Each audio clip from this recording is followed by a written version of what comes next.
এইয়া চাওঁ ইমান ধুনীয়া এফালে চোৱা চবেই এইয়া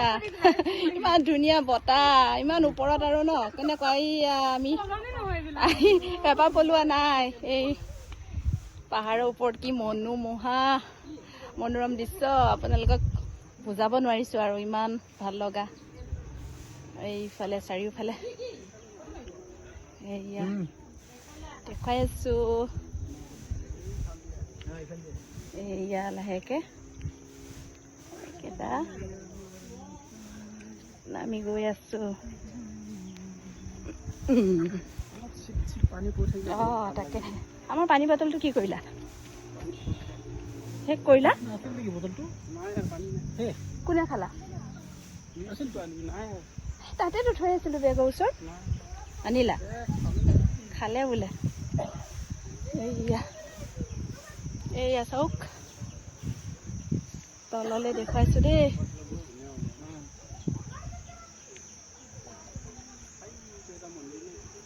কিমান ওখ চাওকচোন মুঠতে চাৰিওফালে আৰু তলৰখিনি ল'ব পৰা নাই আচলতে ইমান এটা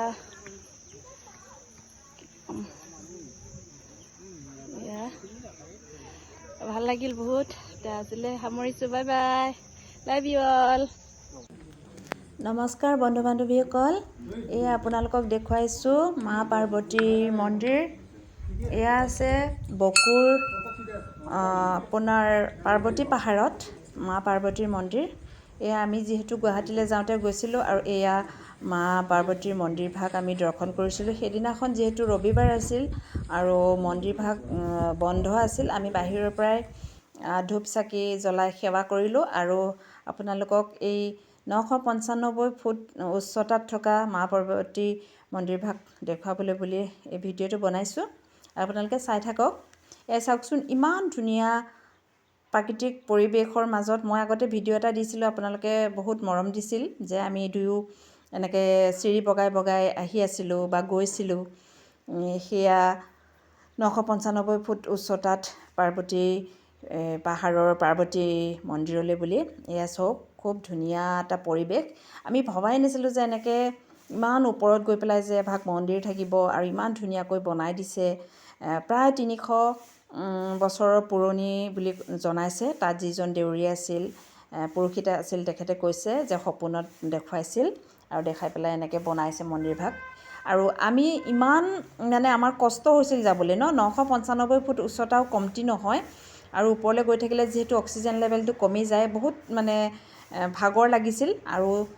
এয়া শেষৰ চিৰি তাৰমানে এইটো শেষৰ চিৰিটো এনেকৈ আহি পেলাই পাইহি আৰু তলৰখিনিতো আপুনি নক'বই আধা ঘণ্টা সময় লাগে যাবৰ কাৰণে আৰু আহিবৰ কাৰণে আধা ঘণ্টা এঘণ্টা লাগিব আপুনি খোজকাঢ়িবলৈ আৰু উখুৰা মুখুৰা গোটেই এইটো পৰিৱেশত আৰু চাওকচোন তাৰ ওপৰত গৈ পেলাই ইমান ধুনীয়াকৈ যে মন্দিৰভাগ বনাইছে সেইটোৱে মানে মোৰ খুব মনটো মানে ভাল লাগিল আৰু এয়া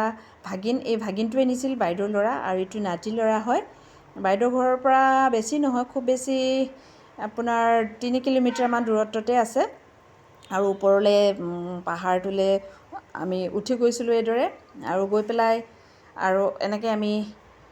মন্দিৰ সেৱা চেৱা কৰি পেলাই আৰু বাকী আপোনালোকক এই পৰিৱেশটো দেখাওঁ বুলিয়ে ভিডিঅ'টো বনাইছোঁ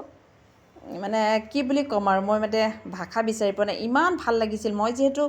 মোৰ অসুখ দেখুৱাবৰ কাৰণে গুৱাহাটী গৈছিলোঁ তাৰপিছতে ভাগিনটোৱে ভাবিলে যে মাহীক এই মা পাৰ্বতী মন্দিৰলৈ লৈ যাওঁ আৰু ঘপকৈ ক'লে সেনেকৈ ওলাই গ'লোঁ পিছদিনাখন বাইদেউ ঘৰলৈ যোৱাৰ পিছত আৰু এই পৰিৱেশ দেখিবলৈ সক্ষম হ'লোঁ কিমান এটা ভাল লাগিছে চাৰিওফালটো এনেকৈ বনাই দিছে বুলিহে নহ'লে মানুহ মানে পৰিলেতো মানে ক'ত পৰিবগৈ ঠিকেই নাই ইমান ওপৰত আৰু এটা জনবিশ্বাস আছে যে এই মন্দিৰভাগলৈ গ'লে মানে এবাৰ নহয় 3 বাৰ যাব লাগে তো মই প্ৰথমবাৰ গৈছোঁ যদি ভগৱানে ভালে কুশলে ৰাখে আৰু 2বাৰ যাম এয়া চাওকচোন একদম পাথৰ এইবোৰ ডাঙৰ ডাঙৰ শিলৰ পাথৰ এটা পাথৰেই কিমান ডাঙৰ ইয়াতেই এইদৰে এনেকৈ ভিডিঅ' ক্লিপবোৰ অকণমান ধৰি ৰাখিছিলোঁ এওঁক কৈছিলোঁ যে তুমি অকণমান কৰি দিয়া নাজানে যদিও যি পাৰে কৰি দিছে আৰু আপোনালোকক মই দেখুৱাই আছোঁ আপোনালোকে চাই থাকিব আৰু যিসকলে গৈছে গমেই পায় আৰু বেছিকৈ ক'ব নালাগে কিন্তু নোযোৱাসকলে যদি এবাৰ যায় তেতিয়াহে অনুভৱ কৰিব পাৰিব কিমান মানে ভাল লগা মানে মুহূৰ্ত এই মন্দিৰভাগ আচলতে তলত মন্দিৰ ক'লে এনেও ভাল লাগে নহয়নে কিন্তু এই ওপৰত কি ক'ম আপোনালোকক যিসকলে যোৱা নাই যাব দেই। ঠিক আছে, আজিলৈ এৰিছোঁ।